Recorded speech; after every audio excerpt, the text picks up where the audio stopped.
రాష్ట్రాల్లో ఓ సెంటిమెంట్ ఉంటుంది. ఏదైనా ఇన్సిడెంట్ జరిగింది అంటే జాతకాలు, ముహూర్తాలు, రాకలు, పోకలు అని లెక్కలు తీస్తుంటారు. ఇప్పుడు ఇదంతా ఎందుకు అంటే నాగార్జునకు చెందిన ఎన్ కన్వెన్షన్ సెంటర్ అక్రమం అంటూ హైడ్రా కూల్చేసింది.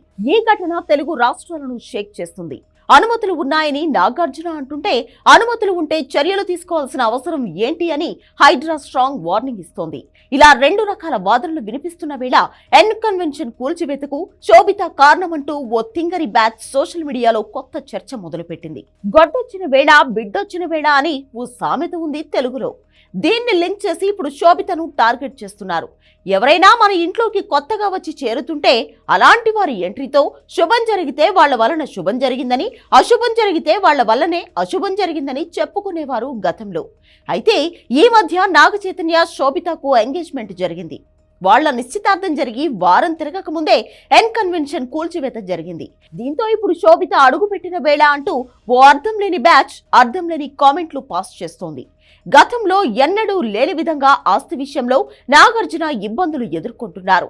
దీనికి కారణం శోభిత అంటూ కొత్త చర్చ మొదలుపెట్టారు సోషల్ మీడియాలో. శోభిత నష్టం అంటూ అర్థం లేని స్టేట్మెంట్ పాస్ చేస్తున్నారు. మరికొందరైతే సమాంతరు ఈ వ్యవహారంలో చేరుస్తున్నారు. ఇలాంటి వాదనను మహిళా సంఘాలు తీవ్రంగా వ్యతిరేకిస్తున్నాయి.